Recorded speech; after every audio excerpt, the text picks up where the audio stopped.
পূর্বাঞ্চলের জনমানববিহীন রাস্তায় ধারে নদীর পাশ ঘেঁষে জঙ্গলের এক রমণীর বুক ফাটা আর্তনাদে ভরে উঠেছে জঙ্গল।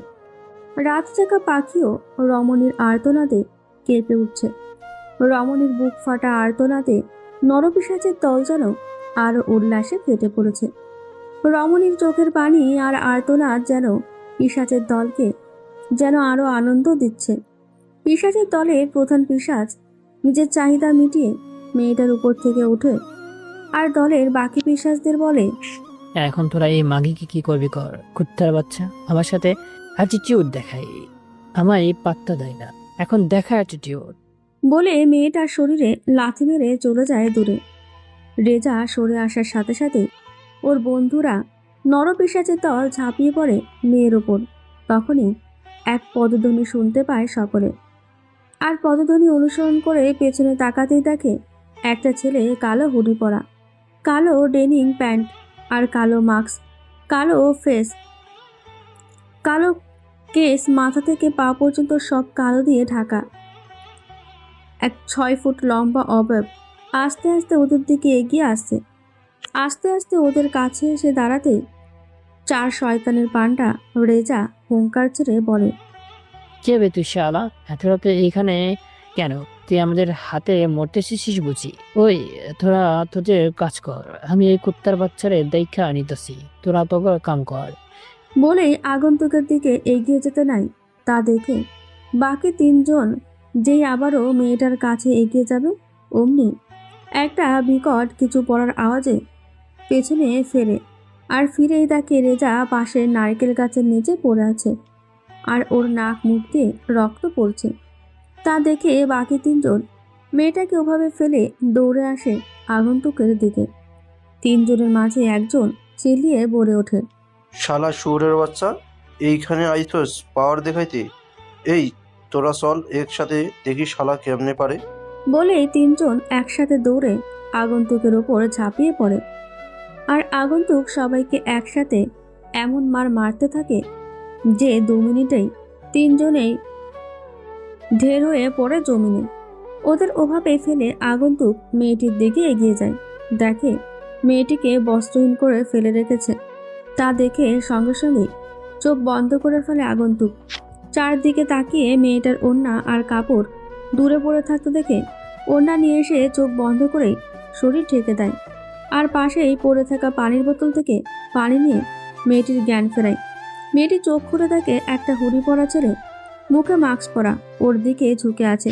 মেয়েটি ভয়ে চিৎকার করে বলে, আমার ছেড়ে দিন, আমি বাড়ি যাব, প্লিজ আমার ছেড়ে দিন, আমি আর কখনই আপনাদের সামনে আসবো না। বলে কান্না করতে থাকে। তা দেখে আগন্তুক মেয়েটাকে আশ্বাস দিতেই বলে ওঠে, ভয় পাবেন না, আমি আপনার কোনো ক্ষতি করব না। আমি আপনাকে এখান থেকে আপনার বাড়িতে পৌঁছে দিব। আপনি শান্ত হন, ভয়ের আর কিছু নেই, আমি আছি। আপনি পানি। এতটুকু বলতেই পেছন থেকে রেজা আগন্তুকের মাথায় পিস্তল ধরে। তা দেখে মেয়েটি আবারও ভয়ে চিৎকার করে কেঁদে ওঠে। তা দেখে আগন্তুক বলে, আপনি ভয় পাবেন না, আপনি কাপড় পরে ওখানে দাঁড়ান, আমি ওদের ঠিকানায় পাঠিয়ে আসছি। মেয়েটি আর কোনো দিকে না তাকিয়ে কাপড়গুলো নিয়ে দূরে গিয়ে পড়ে ওখানে দাঁড়িয়ে থাকে। আর এদিকে আগন্তুকের মাথায় পিস্তল ধরাতে বাকি 3 জনও উঠে আসে কোনো রকম, আর একসাথে হেসে বলে, এখন কি করবি কুত্তার বাচ্চা, তোর ঝাড়িঝুড়ি শেষ, এখন আমাদের হাতে মর। বলে যেই ট্রিগার টিপে তখনই আগন্তুক এক পলকে হাতে বাড়ি দিয়ে পিস্তলটা নিজের আয়ত্তে নিয়ে ফেলে আর হেসে বলে, আমার ডিকশনারিতে হার বলতে কোনো জিনিস নেই, আর ভয়, এটাকে আমি শুধু উপরওয়ালাকে ভয় করি, বাকি সব আমার কাছে তুচ্ছ। উপরওয়ালা যতদিন আমার পাশে থাকবে আমাকে কেউ কিছু করতে পারবে না। বলেই পিস্তলে 4টে গুলি 4টে পিশাচের মাথায় শুট করে। তা দেখে মেয়েটা মুখে হাত দিয়ে 2 পা পিছিয়ে যায়। আগন্তুক মেয়েটার অবস্থা খেয়াল করে বলে ওঠে, আসুন, ভয় পাওয়ার দরকার নেই, আপনাকে বাড়ি পৌঁছে দেই। বলেই সামনে হাঁটতে শুরু করে। তা দেখে মেয়েটাও আগন্তুকের থেকে পিছনে পিছনে হাঁটতে শুরু করে। রাস্তায় আসতেই দেখা যায় একটা কালো রঙের ব্রেস বাইক। আগন্তুক বাইকে উঠে মেয়েটিকে পেছনে উঠতে পারে। মেয়েটি কোনো বাক্য ব্যয় না করে পেছনে উঠে পড়ে। আর আগন্তুক ততক্ষণে মেয়েটিকে জিজ্ঞেস করে। আপনার বাড়ির ঠিকানা বলুন। মেয়েটি কাঁপা কাঁপা গলায় বলে, বনানী 3 নম্বর রোড, 1 নম্বর বাড়ি। এইটুকু শুনতেই আগন্তুক বাইক স্টার্ট দেয়। আর আধা ঘন্টা 40 মিনিটের মধ্যেই মেয়েটির বাসার সামনে এসে দাঁড়ায় আর বলে, আপনি ভিতরে যান। মেয়েটিকে আর কোনো কথা বলতে না দিয়ে ওখান থেকে চলে যায়। আর মেয়েটি কোনো রকম টলতে টলতে দরজার সামনে গিয়ে কলিং বেল বাজিয়ে ওখানেই বসে পড়ে। বাসার সবাই মেয়েটির চিন্তায় জেগে বসেছিল ড্রয়িং রুমে। মেয়েটির মা কান্না করতে করতে দুবার সেন্স হারিয়ে জীবন্ত লাশের মতো বসে আছে। চোখ থেকে অবিরাম পানি পড়ছে। কলিং বেলের আওয়াজ শুনে মেয়েটির বোন দৌড়ে গিয়ে দরজা খুলে দেয় আর চিল্লিয়ে বলে, রায়, বাবা মা এখানে আসো, দেখো রায়। রিয়ার চিৎকারে রিয়ার মা বাবা দৌড়ে আসে আর এসে দেখে রায় দরজার মেঝেতে বসে দেওয়ালে মাথা ঠেকিয়ে বসে আছে আর ওর চোখ দিয়ে পানি পড়ছে। রায়ের মা রায়কে দেখে জড়িয়ে ধরে আর কান্না করতে করতে বলে, মা রায়, তুই কোথায় ছিলে মা? জানিস তোকে আমরা কত খুঁজেছি। মাকে জড়িয়ে ধরে অনেক কষ্টে রায় বলে, মা, আমার সব শেষ মা, ওরা আমার সব শেষ করে দিয়েছে। আর আজ আমি হয়তো লাশ হয়ে ফিরতাম, কিন্তু সেই আগন্তুক আমাকে বাঁচিয়ে এখানে রেখে। আর কিছু বলার আগেই জ্ঞান হারায় রায়। তা দেখে রায়ের বাবা রায়কে কোলে নিয়ে রিয়াকে বলে, রিয়ামা, গাড়ি বের করে রায়কে নিয়ে হাসপাতালে যেতে হবে, এক্ষুনি যা। রাহেলা, রাহেলা। জি খালু যান। রাহেলাকে এক পলক দেখে রায়কে কোলে নিয়েই বলে, তোমার খালাম্মাকে দেখো, আমি আর রিয়া তোমার রাই আপাকে নিয়ে হাসপাতালে যাচ্ছি। এটুকু বলে রায়ের মা কান্না করতে করতে বলে, না, আমিও যা। না, তুমি এখানে থাকো, আমরা যাই। আর তুমি অসুস্থ, ওখানে গিয়ে কাজ নেই।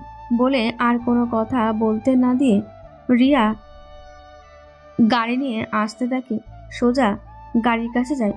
রিয়া পেছনের গেট খুলে দিলেই রায়কে নিয়ে পেছনে বসে আর রিয়া ড্রাইভিং সিটে বসে গাড়ি স্টার্ট দেয়। কিছুক্ষণের মধ্যেই হাসপাতালে পৌঁছে যায় ওরা। আবারও রিয়ার বাবা রায়কে কোলে নিয়ে হসপিটালের ভেতরে দৌড় দেয় আর জোরে জোরে ডাকতে থাকে ডক্টরকে। এত রাতে ডক্টর না থাকার কারণে এমার্জেন্সি কাউন্টারে নিয়ে যায় আর এমার্জেন্সিতে ভর্তি করায়। রোগীর অবস্থা থেকে রিসেপশনে ভর্তি করতে চায় না, কারণ এটা পুলিশ কেস। অনেক রিকোয়েস্ট করার পরে ভর্তি করানো হয় হসপিটালে। চিকিৎসা শুরু করতে বলে রিয়ার বাবা পুলিশ অফিসারকে ফোন দেয়, কারণ তারা রায়কে খুঁজে না পেয়ে আগেই পুলিশে গিয়ে জিডি করেছে। থানায় ফোন করার সাথে সাথে থানা থেকে পুলিশ চলে আসে হসপিটালে। এমার্জেন্সিতে ডাক্তার না থাকার কারণে ডাক্তারকে এমার্জেন্সিভাবে ডেকে নিয়ে আসা হয়। ডাক্তার চেক আপ করে বলে ধর্ষণ কেস। তা শুনে রিয়ার বাবা ওখানেই বুকে হাত দিয়ে বসে পড়ে। তা দেখে রিয়া দৌড়ে এসে বাবাকে ধরে আর ডক্টরকে জিজ্ঞাসা করে, এখন আপুর কি অবস্থা? এখন আমরা ওনাকে ঘুমের ইঞ্জেকশন দিয়ে ঘুম পাড়ানো হয়েছে। ওনার শরীর অত্যন্ত দুর্বল, তাই স্যালাইন লাগানো হয়েছে। তাছাড়া উনি এখন ট্রমার মধ্যে চলে গিয়েছে। বাকিটা কাল সকালেও ওনার জ্ঞান ফিরলেও বোঝা যাবে। এই কথা বলে ওখান থেকে ডক্টর চলে যায়। পুলিশ অফিসার ডক্টরের কথা শুনে বলে, আমরা 2টা লেডি কনস্টেবল এখানে রেখে যাচ্ছি। সকালে ভিকটিমের জ্ঞান ফিরলে তার সেন্টিমেন্ট নেওয়া হবে। তার আগে ভিকটিমের সাথে কেউ দেখা করতে পারবে না, ভিকটিমের বাড়ির লোকও না। বলে ওখান থেকে চলে যায় পুলিশ অফিসার আর কেবিনের সামনে রেখে যায় 2টো লেডি কনস্টেবল। রিয়া আর ওর বাবা করিডোরে বসে থাকে। এভাবেই কেটে যায় রাতটুকু। পরের দিন সকালে রায়ের জ্ঞান ফেলে আর পুলিশ অফিসার আসে রায়ের কাছ থেকে স্টেটমেন্ট নিতে। কিন্তু রায় এতটা ট্রমার ভেতরে চলে যায় যে কোনো স্টেটমেন্ট দিতে পারে না। তা দেখে পুলিশ অফিসার রিয়াকে রায়ের কাছে পাঠায় কথা বলার জন্য, যাতে স্টেটমেন্টটা নিতে পারে। রিয়াকে দেখে রায় আবারও কেঁদে দেয়। রায়কে কিছু জিজ্ঞেস করলেও অনেক হাইপার আর প্যানিক হয়ে যায়। তা দেখে ডক্টর রায়কে ঘুমের ইঞ্জেকশন পুশ করে আর পুলিশ অফিসারকে বলে 2 থেকে 3 ঘন্টা পর জ্ঞান ফিরলে আপনারা স্টেটমেন্ট নিতে পারবেন। বলে ওখান থেকে ডাক্তার চলে যায়। রিয়া আর পুলিশ অফিসার কেবিন থেকে বেরিয়ে আসে। রিয়া পুলিশ অফিসারকে জিজ্ঞাসা করে, আপনার লেডি কনস্টেবলগুলো কি এখানে রেখে যাবেন? হ্যাঁ, যতক্ষণ না ভিকটিমের কাছ থেকে সেন্টিমেন্ট নেওয়া হয় ততক্ষণ ওরা এখানেই থাকবে। বাকি সেন্টিমেন্ট নেওয়ার পরে বলা যাবে কি করতে হবে। বলেই ওখান থেকে পুলিশ অফিসার চলে যায়। আর রায়ের কেবিনে গিয়ে রিয়া বসে থাকে আর ফোন চালাতে থাকে। হঠাৎ একটা নিউজ দেখে রিয়া। সব টিভি চ্যানেলে দেখাচ্ছে পূর্বাচলে 4টি লাশ পাওয়া গেছে। লাশগুলোর সব মাথায় গুলি করে মারা হয়েছে। লাশগুলোর পরিচয় শনাক্ত করে জানা গেছে কৃষিমন্ত্রী রুহুল আলমের ছেলে রেজা আলম, বিশিষ্ট স্বর্ণ ব্যবসায়ী আতিকুল ইসলামের ছেলে আকিব ইসলাম, পৌরসভা মেয়র ইকবালের ছেলে আলী ইকবাল আর ওমপি রাজ্জাকালের ছেলে রফিক। খুনের কারণ এখনো জানা যায়নি। এখন কার মতো খবর এই পর্যন্তই বাকি। আর কিছু শোনার আগেই রায় চিৎকার করে বসে পড়ে আর বলতে থাকে, আমার এত বড় সর্বনাশ করুন তোমরা। আমি তোমাদের কি ক্ষতি করেছি? প্লিজ ছেড়ে দাও। চিৎকার করে কান্না করতে করতে বলতে থাকে। তা দেখে রিয়া এসে রায়কে জড়িয়ে ধরে আর বোনকে শান্ত করার জন্য বলে, রায়, কিছু হয়নি তো। এ দেখ, আমি আর কেউ নেই, দেখ আমি তো রিয়া। রায়, দেখ আমার দিকে। বলে বুকে জড়িয়ে ধরে বসে থাকে। আস্তে আস্তে রায় শান্ত হয়ে আসে। তা দেখে রিয়া রায়ের মাথায় হাত বুলাতে বুলাতে বলে, এত ভেঙে বললে হয় বল? তুই না আমার সাহসী বোন, তুই তো বলতি রিয়া আমি তোর শক্তি, তাহলে কেন এত ভেঙে পড়ছিস? তোর সাথে যারা অন্যায় করেছে তারা সবাই শাস্তি পাবে। তুই শুধু বল কারা ছিল আর কি ঘটেছিল। এতটুকু বলতেই রায় রিয়াকে থামিয়ে দিয়ে বলে, আমার সাথে যারা অন্যায় করেছে তাদের সেই আগন্তুক শাস্তি দিয়েছে। শয়তানের বাচ্চাদের আমার চোখের সামনে গুলি করে মেরে দিয়েছে। কান্না করতে করতে বলে রায়। তা শুনে রিয়ার মাথায় আসে সেই নিউজের কথা, যেখানে 4টে লাশ পাওয়া গেছে। কিছু একটা ভেবে রিয়া রায়কে জিজ্ঞাসা করে, তোকে কি রেজা তুলে নিয়ে গিয়েছিল? রায় রিয়ার কথায় মাথা উপর নিচ করে সম্মতি দেয়। আর তা দেখে রিয়া আবারও বলে, তার মানে তোকেই ওই 4 শয়তান পূর্বাচল তুলে নিয়ে গিয়েছিল, আর আজ ওদের লাশ পাওয়া গিয়েছে। রিয়ার কথা শুনে রায় রিয়ার চোখের দিকে তাকালে। তা দেখে চোখের ইশারায় সম্মতি দেয় রিয়া আর বলে ওঠে, তুই এখন ভয় পাবি না, একটু পরে পুলিশ অফিসার আসবে তোর স্টেটমেন্ট নিতে। তুই সব খুলে বলবি, ঠিক আছে? রিয়া রায়ের সম্মতি পেয়ে বাইরে বের হয়ে যায়। ডক্টর আর কনস্টেবলদের খোঁজ নিতে যে এখন তারা স্টেটমেন্ট নিতে পারবে, তারা যেন পুলিশ অফিসারকে খবর দেয়। ডক্টর এসে রায়ের চেক আপ করে বলে, সি ইজ অলরাইট। আপনারা ওনাকে বিকেলে বাসায় নিয়ে যেতে পারবেন, কিন্তু খেয়াল রাখবেন উনি অনেক উইক, ওনার অনেক রেস্টের দরকার। আর আমি কিছু ওষুধ প্রেসক্রিপশনে করে দিচ্ছি, সময় মতন খাওয়াবে। আশা করি খুব শীঘ্রই রোগী রিকভার হয়ে যাবে। ডক্টর কথাগুলো বলে চলে যেতে কেবিনে ঢুকে রায়ের বাবা এসে দৌড়ে গিয়ে কলিজার টুকরো মেয়েকে বুকে জড়িয়ে নেয় আর বুকে জড়িয়ে মাথায় হাত বুলাতে বুলাতে বলে, মা, এখন তোমার কেমন লাগছে? বাবা আছে তো, আর তোমার কিচ্ছু হবে না। তুমি আমার সাহসী মা না? বলেই কপালে স্নেহের পরশ দেয়। বাবার আদর পেয়ে রায় আবারও হু হু করে কেঁদে ওঠে। এর মধ্যেই কেবিনে নক করে পুলিশ অফিসার। রায়ের বাবা ভিতরে আসতে বলে পুলিশ অফিসার ভেতরে এসে রায়ের বাবাকে উদ্দেশ্য করে বলে, এখন আপনারা বাইরে যান, আমরা সেন্টিমেন্ট নেব। পুলিশ অফিসারের কথা শুনে রায় বাবাকে আরো শক্ত করে জড়িয়ে ধরে। তা দেখে রায়ের বাবা মেয়েকে বুকের মাঝে আরো শক্ত করে জড়িয়ে ধরে বলে, আমার সামনে যা জিজ্ঞেস করার করুন, কোনো সমস্যা নেই। পুলিশ অফিসার আর কথা না বাড়িয়ে রায়কে জিজ্ঞাসা করেন, বলুন, আপনার সাথে যা যা হয়েছে সব খুলে বলুন। কিছু লুকানোর চেষ্টা করবেন না, যা যা হয়েছে তা সব খুলে বলুন। আর ভয় পাওয়ার কোনো দরকার নেই, আমরা আছি তো। আর কিছু বলার আগেই রায় বলে ওঠে, আপনারা কি করবেন? আমাকে যিনি বাঁচিয়েছে তিনি সবাইকে শাস্তিও দিয়েছে। আল্লাহর দূত হিসেবে এসে আমাকে ওই শয়তান পিচাসদের হাত থেকে ফেরেশতার মতন বাঁচিয়ে বাসায় দিয়ে এসেছে। এতটুকু বলতেই পুলিশ অফিসার কিছুটা বিস্মিত হয়ে জিজ্ঞাসা করে, আপনি কি বলতে চাচ্ছেন তা খুলে বলুন, আমরা কিছু বুঝতে পারছি না। প্রথম থেকে সব খুলে বলুন। পুলিশ অফিসারের কথা শুনে রায় প্রথম থেকে সব খুলে বলে। তা শুনে পুলিশ অফিসার চমকে উঠে বলে, তার মানে পূর্বচলে আপনাকে ধরে নিয়ে যাওয়া হয়েছিল, আজ সকালে যে 4 জন লাশ পাওয়া গেছে তারা আপনাকে ধর্ষণ করেছে, আর যে ব্যক্তি আপনাকে তাদের হাত থেকে বাঁচিয়েছে সেই ওই 4 জনকে খুন করেছে। খুন করেছে শব্দটা শুনে সাথে সাথে রায় চিৎকার করে বলে ওঠে। খুন কেন করবে? ওই শয়তানদের শাস্তি দিয়েছে। রায়কে চিল্লাতে দেখে পুলিশ অফিসার নিজেকে সামলে নিয়ে কিছুটা শান্ত সুরে আবারও জিজ্ঞেস করে, আপনাকে যে বাঁচিয়েছে তাকে কি আপনি চিনেন? না। কেমন দেখতে তা বলতে পারবেন? না। আপনাকে বাঁচিয়েছে বলেছেন, আবার আপনি তাকে চিনেন না, দেখলেও চিনতে পারবেন না, কেন বলুন তো? কিছুটা সন্দেহের সুরে বলে ওঠে পুলিশ অফিসার। তা শুনে রায় বলে ওঠে, কারণ উনি আপাতত মস্ত কালো কাপড়ে ঢাকা ছিলেন। কালো হুডি, কালো কেস, কালো ডাইনিং প্যান, কালো মাঠ, শুধু চোখটাই খোলা ছিল। রায়ের কথার বর্ণনা শুনে পুলিশ অফিসার কপাল কুঁচকে আবার জিজ্ঞাসা করে, আপনাকে রেজারা ধরে কেন নিয়ে গিয়েছিল সেটা কি আপনি জানেন? হুম। কেন বলুন? রেজা আমাকে রিলেশনের জন্য প্রপোজ করেছিল, কিন্তু আমি রিজেক্ট করাতে ওর ইগোতে লাগে, তাই আমাকে ধরে নিয়ে গিয়ে ধর্ষণ করে মেলে ফেলতে চেয়েছিল। তো এটুকুই কারণ ছিল? হুম। তো এখন আমরা আসি, আপনার দরকার হলে আবার আসবো। আল্লাহ হাফিজ। বলে চলে গেল পুলিশ অফিসার।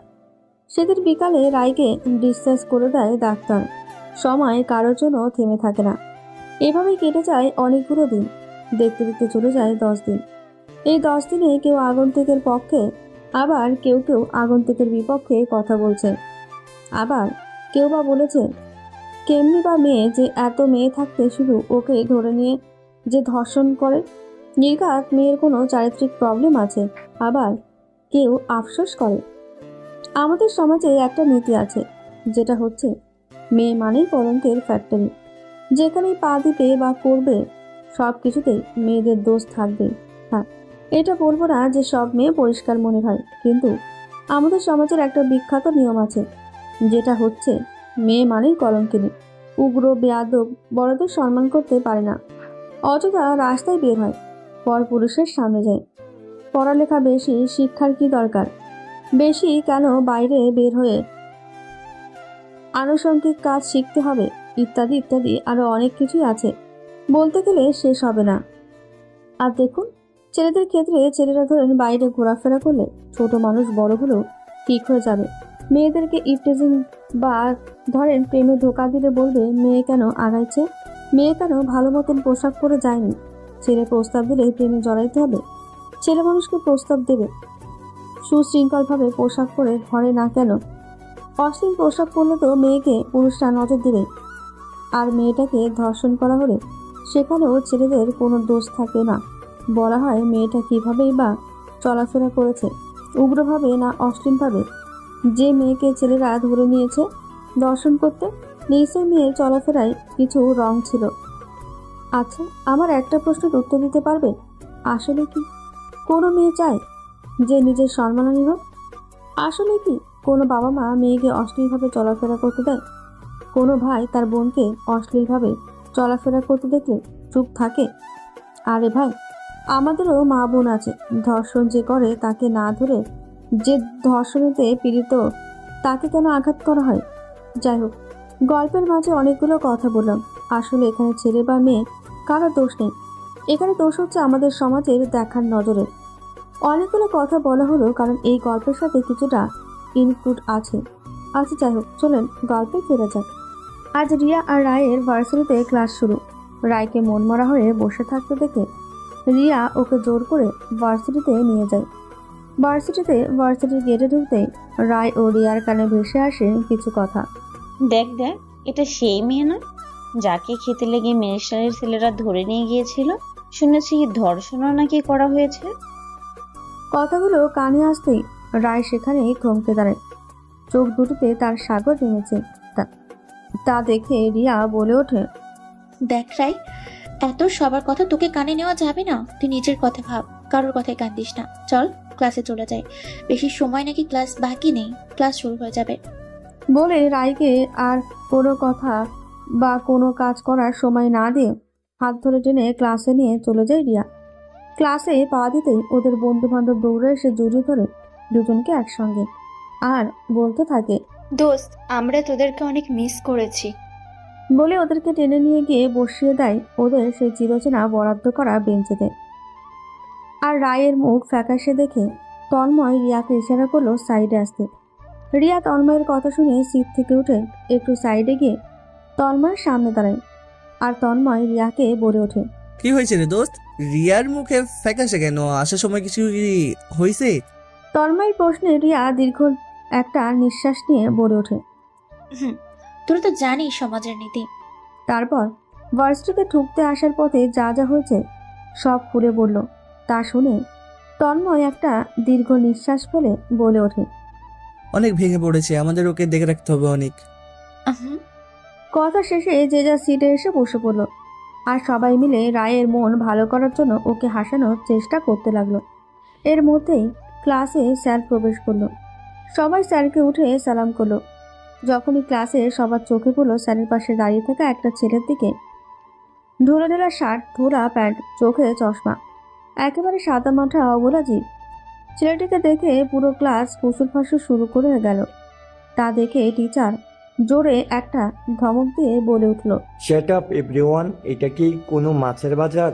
কিছুক্ষণ চুপ থেকে আবার বলে উঠল, আজ আমাদের সাথে নতুন একজন জয়েন করবে, ওর নাম রাফি হাসান। বলেই রাফির দিকে তাকিয়ে ওকে বসতে বলল। রাফিও কোনো কথা না বলে আস্তে আস্তে হেঁটে পেছনের এক সিটে একা বসে পড়ল। আর ওর যাওয়ার দিকে এক নজরে তাকিয়ে থেকে রিয়া তা দেখে ওর বন্ধুরা ধাক্কা দেয়।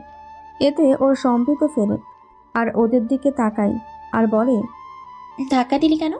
ওভাবে তাকিয়ে ওর দিকে কি দেখছিলে? রিয়া কিছুটা অন্যমনস্ক হয়ে বলে, আমায় ওকে কেন জানি চেনা চেনা লাগছে। তা শুনে ওর বন্ধুরা রিয়ার দিকে কেন জানি ভূত দেখার মতো চমকে তাকায়।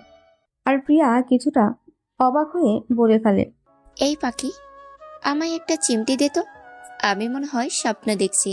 এই ধরনের কথা শুনে রিয়া কিছুটা বিরক্ত চোখে তাকায় বন্ধুদের দিকে। আর তাকিয়ে দেখে শুধু ওর বন্ধুরা না, ওর একমাত্র বোনও অবাস্তব কিছু শুনেছে এমন ভাব ধরে আছে। তা দেখে রিয়া কিছুটা বিরক্ত নিয়েই বলে ওঠে, তোরা এমন করছিস কেন? যেন আমি বলেছি আমি কোনো ছেলেকে নিয়ে পালিয়েছি। তা শুনে সবাই কিছুটা জোরেই কি বলে উঠল। তাতে রিয়া আরো বেশি বিরক্ত হলো। রিয়া ভার্সিটি চলাকালীন সারাটা সময় খুব সূক্ষ্মভাবে খেয়াল করে দেখলো ছেলেটিকে। যে ছেলেটি ক্লাস চলাকালীন মাথা নিচু করে শুধু নোট তুলে গেছে, কোনো দিকে তাকায়নি পর্যন্ত, ক্লাস শেষে নিজের মতন ভার্সিটি থেকে বের হয়ে গিয়েছে। তা দেখে রিয়া অনেকটাই অবাক। এভাবেই কেটে যায় দিন। ওদিকে সবাই মিলে একটা গোপন মিটিং বসায়, যেখানে উপস্থিত সে 4টি ছেলের বাবা। মিটিংয়ে উপস্থিত হওয়ার সঙ্গে সঙ্গেই মিটিং শুরু করে দেয় কৃষিমন্ত্রী রুহুল আলম। আর সকলের উদ্দেশ্যে বলল, তোমরা নিশ্চয় জানো আমাদের এখানে একসঙ্গে বসার কারণ। তখনই পাশ থেকে বলে ওঠে, দেখো রুহুল আলম, আমি অত ঘুরিয়ে ফিরে কথা বলতে পারি না। আমি সরাসরি বলতে পছন্দ করি। আমি যে কোনো মূল্যে ওই আগন্তুককে চাই, আর যার জন্য আমার ছেলে আছে এই দুনিয়াতে নেই। রেগে ফুঁসতে ফুঁসতে বলে সজোরে টি টেবিলে একটা থাবা দেয়। তা দেখে পৌরসভা মেয়র ইকবাল বলে ওঠে, দেখো আতিকুল, মাথা গরম করে কিছু হয় না। তোমার ছেলে শুধু মারা যায়নি, আমাদের ছেলেও গেছে। So be careful. যা করতে হবে মাথা ঠান্ডা করে করতে হবে। ভুলে যেও না সামনে ইলেকশন। এতটুকু বলতে ইকবালকে থামিয়ে এমপি রাজ্জাক রেগে উঠে বলে, এতে কি? তাই বলে কি আমাদের ছেলের মৃত্যুর বিচার হবে না? সেই আগন্তুকের বিচার হবে না? ওর কত বড় বুকের পাটা! ও আমাদের ছেলেকে এত নৃশংসভাবে খুন করে। সবাইকে থামিয়ে রাগী গলায় রুহুল আলম বলে ওঠে, আমরা এখানে মিটিং কিসের জন্য করতেছি? তোমাদের এগুলো ফালতু ওয়াজ বন্ধ কর। আমি কি বলেছি যে আমরা কখনো কোনো অ্যাকশন নিব না?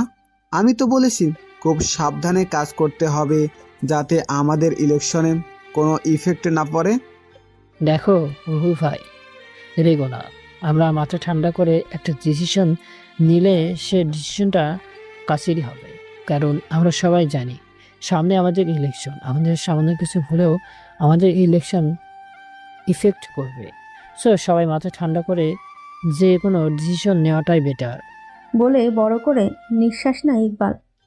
কিছুক্ষণ চুপ থেকে আবারও বলে ইকবাল, দেখো আমাদের হাত বাঁধা থাকলেও আমরা দাদু ভাইকে না হয় কাজটা দিই। দাদু ভাই কথাটা শুনতেই চমকে উঠে দাঁড়িয়ে পড়ে রুহুল আলম আর কাপা কাপা গলায় বলতে লাগে, দাদা দাদু ভাই। এতটুকু বলেই বড় করে নিঃশ্বাস নেয় রুহুল আলম। কিছুক্ষণ নিজেকে শান্ত করে আবারও বলতে শুরু করে, তুমি কি পাগল হয়ে গিয়েছো ইকবাল? তুমি জানো না দাদু ভাইকে ডাকলে দেশের কি অবস্থা হবে? রুহুল আলম, শান্ত হও। তুমি নিশ্চয়ই জানো আমি কোনো কিছু চিন্তা ভাবনা না করে কোনো কথা বলি না।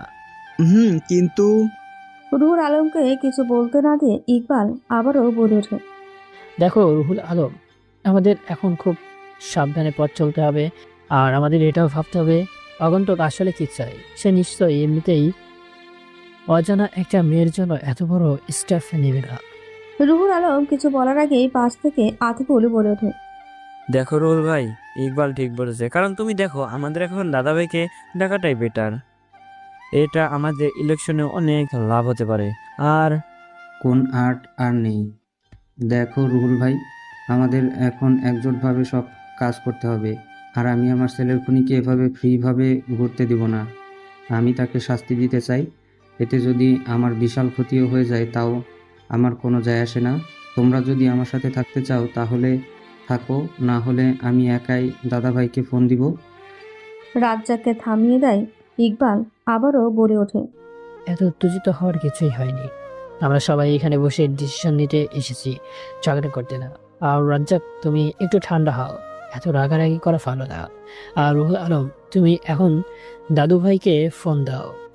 ইকবালের কথা শুনে রুহুল আলমের সম্বিত ফেরে আর কাপা কাপাতে ফোনটা কাছে আনে আর ফোন ঘেটে এসেই চিরচেনা ভয়ঙ্কর আতঙ্কের নাম্বার বের করে আর কাপা কাপা হাতে কল লাগায়।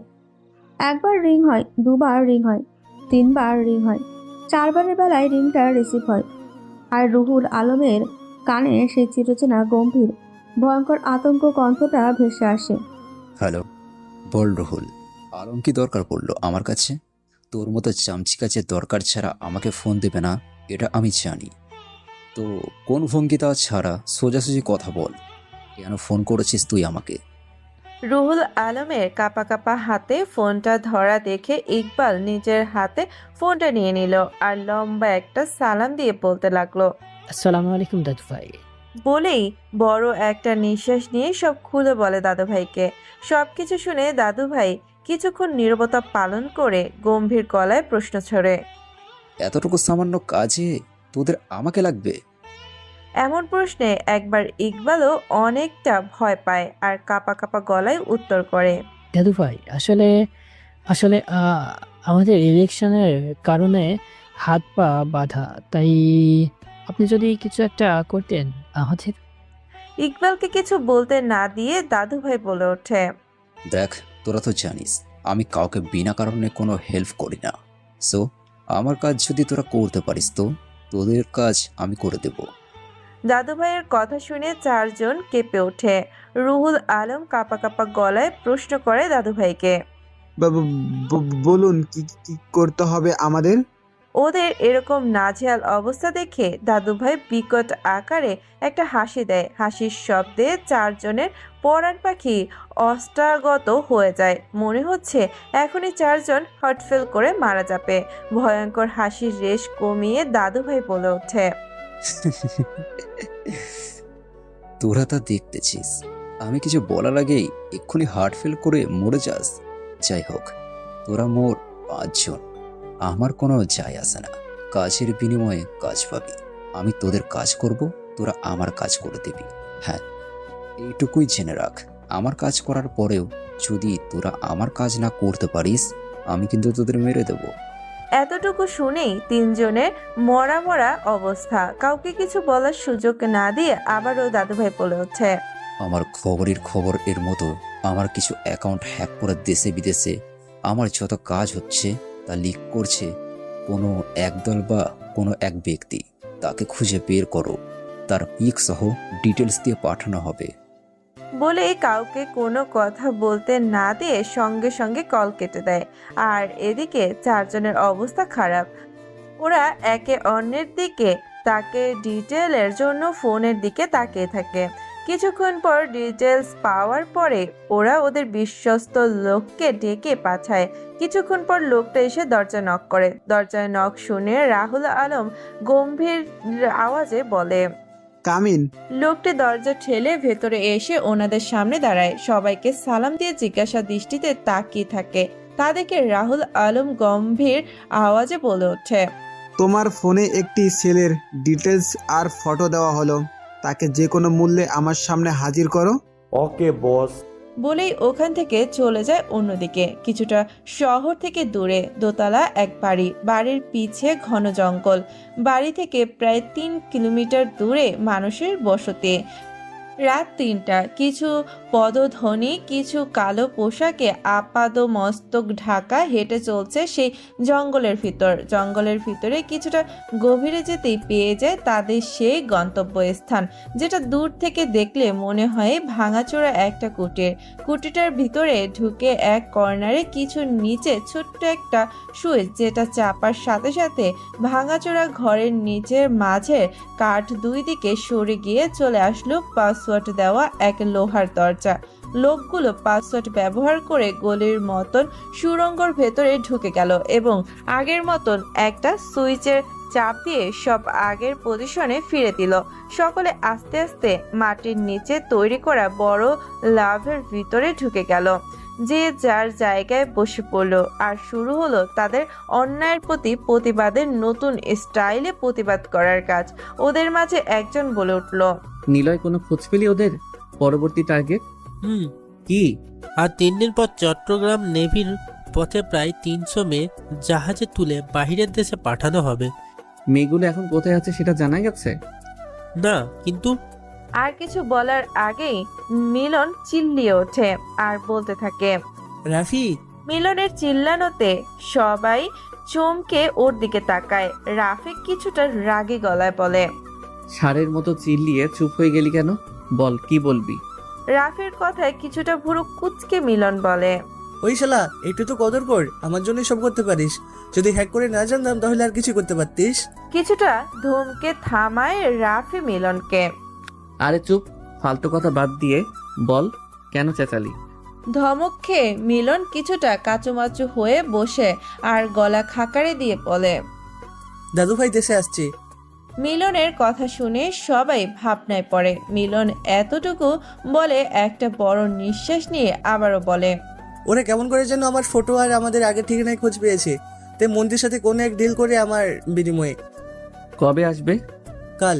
ও একসাথে 2 কাজ করতে এসেছে, আমাদের ধরতে আর এই ডিলটা নিজের তত্ত্বাবধানে সম্পূর্ণ করতে। রাফির কথা শুনে নিলয় চিন্তিত গলায় বলে উঠল, তো আমাদের এখন কি করা উচিত? তোর নেক্সট প্ল্যান কি? রাফিও চিন্তিত গলায় বলল, আমাদের আগে খুঁজে বের করতে হবে মেয়েগুলোকে ওরা কোথায় রেখেছে। বাকি প্ল্যান তারপর সাজাতে হবে। আর আমার মনে হচ্ছে শুধু এতটুকু ডিলের জন্য দাদুভাই আসেনি। এতটুকু বলেই চুপ করে কিছু যেন ভাবতে থাকে। তা দেখে আশিক বলল, এখন আমাদের অনেক ভেবে কাজ করতে হবে। আর হ্যাঁ মিলন, তুই কিছুদিন ল্যাবেই থাক, বাইরে যাওয়ার দরকার নাই। আশিকের কথায় সহমত জানায় তুরাক। তুরাক অনেকটা উদ্বিগ্ন গলায় বলল, সেটা তো ঠিক আছে, কিন্তু আমরা তো ভার্সিটিতে যাব। আমরা তো এক ডিপার্টমেন্টে কেউ নেই, শুধু ফাইম আর রাফি এক ডিপার্টমেন্টে। এখন কি করণীয়? ভার্সিটি কি অফ করে দিবি? ভুলে যাস না, সামনে পরীক্ষা, আর ওটাতে আমাদের অংশগ্রহণ করতে হবে। তুরাগের কথায় ওর মাথায় গাঁটটা মেরে কিছুটা ব্যঙ্গাত্মক গলায় ফাহিম বলল, হ্যাঁ হ্যাঁ জানি, আপনি ভার্সিটি না গেলে আপনি লিলি ফুবু অন্য ছেলের হাত ধরে পলায়ন করবে, সেটাই তো আপনার ভয়ের মুখ্যম কারণ। ফাহিমের কথা আর তুরাগের মুখের ভঙ্গি দেখে সবাই উচ্চ স্বরে হেসে দিল। হঠাৎ আবারও মিলন চিল্লিয়ে উঠল আর ওর চিল্লানো দেরি ওর পিঠে ধরাম করে একটা কিল পড়াও ওর দেরি হলো না। মিলন কুকিয়ে উঠে রেগে বলল, ওই ওই ওই, তুই আবার মারলি কেন? ও মাগো, তোমার অবুঝ শান্ত ছেলেকে দেখো কিভাবে মারে এই শয়তান। বলেই ন্যাকা কান্না করতে লাগলো। তা দেখে যেই প্রতীক কিছু বলবে তার আগে সাগর ধমকের গলায় পড়ল, এই তোরা থামবি, আমরা এখানে একটা ইম্পর্টেন্ট কাজ করতে এসেছি আর তোরা এগুলো কি শুরু করলি বাচ্চাদের মতো? ওদের সবাইকে থামাতে রাফি বলল, আরে তোরা থামবি? আর হ্যাঁ কি বলবি বলে চিল্লালি? মিলন তো আগে বল। আর হ্যাঁ যদি কোনো ফান করার জন্য এমন করিস তো আজ আমি তোকে। মিলন আর রাফিকে বলতে না দিয়ে কিছু ডকুমেন্ট বের করে কম্পিউটার স্ক্রিনে ওদের সামনে ধরলো। ডকুমেন্টগুলো দেখে সবার মুখ বন্ধ হয়ে এক চিন্তা ভোগ করলো। শাওন অনেকটা ভয় মিশ্রিত গলায় বলল, এখন আমরা কি করে জানবো ওরা কোথায় কোথায় বোম প্ল্যান করেছে, আর কেনই বা দাদু ভাই এত বড় একটা প্ল্যান করলো দেশের বিরুদ্ধে? শাওনের এরকম ভয় মিশ্রিত গলায় কথা বলা দেখে ওর কাঁধে হাত রাখলো আলিফ আর ওকে শান্ত করার জন্য বলল, প্ল্যান করলেই হলো, আমরা আছি না, আমরা সব ঠিক করে ফেলবো। আমাদের জীবনের একটাই তো লক্ষ্য, দেশের জন্য কিছু করা আর দাদু ভাইকে ধ্বংস করা। আলিফের কথা শোনার সাথে সাথে রাগে গলায় তালহা বলল, এতে যদি আমাদের মরতে হয় তাতেও কোনো আফসোস নেই। এই জানোয়ারের বাচ্চা আমাদের পরিবারের সাথে কি করেছিলি তোরা ভুলে গেছিস? ওদের জন্য আজ আমরা এতিম হয়ে বড় হয়েছি। এই 6টা বছর আমাদের কিভাবে বাঁচতে হয়েছে তা কি তোরা ভুলে গেছিস? রেগে কাঁপতে কাঁপতে কথাগুলো বলল তালহা। তা দেখে রাফি এগিয়ে এসে ওকে বুকে জড়িয়ে নিল। ছেলেটা কান্না করছে, রাগে দুঃখে হবে আপনজনের মর্মান্তিক মৃত্যু মনে করে। সবার চোখে পানি, সবার চোখে ভেসে উঠেছে সেই ভয়ঙ্কর রাতের সময়টা। কি ভয়ঙ্কর না ছিল সবার আর্তনাদ। সবাইকে সামলাতে রাফি বলল, এখন তোরা শান্ত হ। আমাদের লক্ষ্যে পৌঁছাতে হলে আমাদের শান্ত থাকাটা দরকার। আর মিলন, তুই দেখ আর কিছু ডকুমেন্ট কালেক্ট করতে পারোস কিনা। আর সাগর দেখ মেয়েগুলোকে কোথায় আটকে রাখছে। শয়তানের দলগুলো যত তাড়াতাড়ি পারিস জায়গাটা খুঁজে বের কর। আর সবাই যে যার রুমে গিয়ে ঘুমা, আমরা আজ ল্যাবে ঘুমাবো। বলেই রাফি ওখান থেকে চলে যায় আর সবাই ওর দারজার কাজ নিয়ে ব্যস্ত হয়ে পড়ে। পরের দিন রিয়া ঘুম থেকে উঠে রায়কে জোর করে ঘুম থেকে ওঠালো আর ও ওয়াশরুমে যাওয়ার পরে রায়ের ফোনে একটা কল আসলো। রায় কপাল কুঁচকে কলটা ধরলো আর ওপাশ থেকে একটা ভয়ঙ্কর গম্ভীর কণ্ঠ ভেসে আসলো, তোকে না বলা হয়েছে কেস তুলে নিতে? তুই কি চাস তোকে সহ তোর পুরো ফ্যামিলিকে আমি মেরে দিই? আজকের দিন বোঝালাম, আজকের দিন তোকে সময় দিলাম, কেস তুলে নিবি। বুঝলি আমি কি করতে পারি তা তোকে আর নাই বা বললাম, এরপর করে দেখাবো। বলেই বিদঘুটে এক হাসিতে মেতে উঠল। এদিকে তো রায় ভয়ে কাঁপছে। ওদিক থেকে ফোন কাটতেই রায় ফুপিয়ে কেঁদে দিল। আর তখনই বাথরুমের দরজা খুলে বের হলো রিয়া। রায়কে এভাবে কাঁদতে দেখে রিয়া দৌড়ে এসে রায়কে জড়িয়ে ধরে উদ্বিগ্ন গলায় বলতে লাগলো, কি হয়েছে? তুই কাঁদছিস কেন? আমি তোকে ঘুম থেকে উঠালাম তখন তো তুই ভালোই ছিলি, তো এখন এভাবে কাঁদছিস কেন? বল না, বল কি হয়েছে আমায় বল। এভাবে কাঁদলে তো অসুস্থ হয়ে যাবি।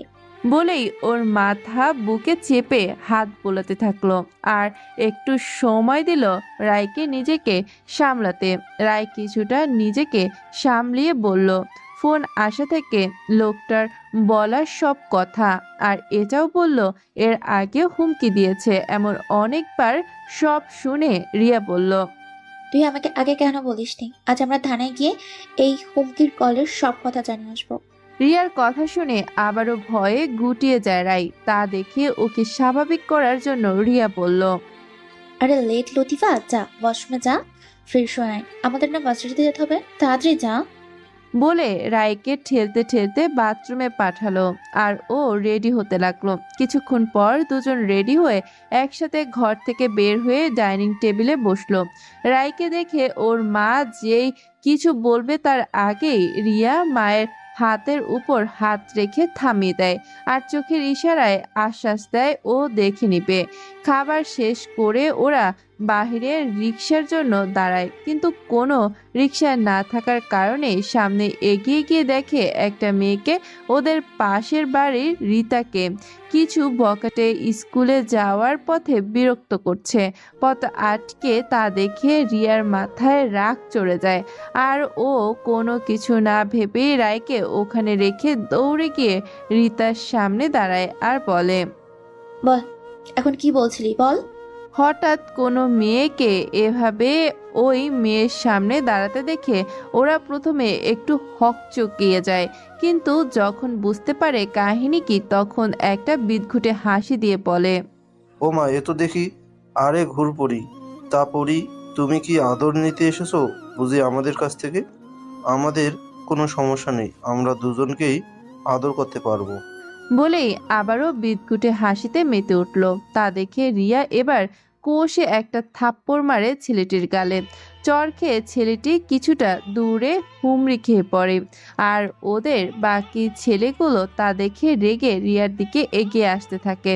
তখনই ওদের হাত উঠিয়ে থামিয়ে রিয়া পেছনে তাকিয়ে রিতাকে বলে, তুই স্কুলে যা, এদিকে আমি দেখছি। রিতাও কোনো কিছু না বলে পাশ কাটিয়ে যেই যাবে তখনই আরেকটা ছেলে রিতার হাত ধরে, আর তা দেখে রিয়া ওই ছেলের হাত থেকে এক টানে রিতাকে সরিয়ে ছেলেটির বুকে লাথি মারে, আর ছেলেটি দুই হাত দূরে গিয়ে পড়ে।